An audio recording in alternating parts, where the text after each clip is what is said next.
நண்பர்களே, இன்று நாம் பார்க்க போவது சிலந்தியிடம் பாடம் கற்ற அரசன் கதை. ஒரு காலத்தில் ஒரு அரசன் யுத்தத்தில் தோற்கப்பட்டார். போரில் தோல்வியடைந்த அரசன் தன் உயிரை காப்பாற்றிக் கொள்ள ஓடி ஒளிந்தான். அரசன் மிகவும் வீரத்துடன் போரிட்டாலும் அவனின் படை மிகவும் சிறியதாக இருந்ததினால் அவனால் வெல்ல முடியவில்லை. எதிரியிடம் மாபெரும் படை இருந்ததினால் எதிரி வெற்றி பெற்றான். தோல்வியுற்ற அரசனை கொலை செய்யுமாறு அவனை வென்ற அரசன் கட்டளை பிறப்பித்தான். அதனால் அவன் காட்டிற்குள் ஓடி சென்று அங்கு இருந்த ஒரு குகையில் ஒளிந்து கொண்டான். தோல்வி கண்ட அரசன் மிகவும் மன வருத்தம் கொண்டான்.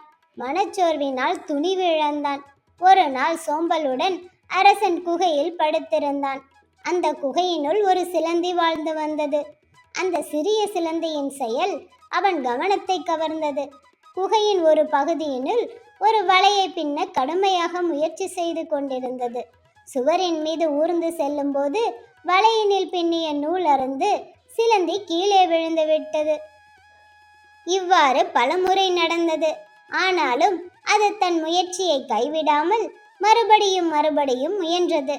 கடைசியில் வெற்றிகரமாக வலையை பின்னி முடித்தது.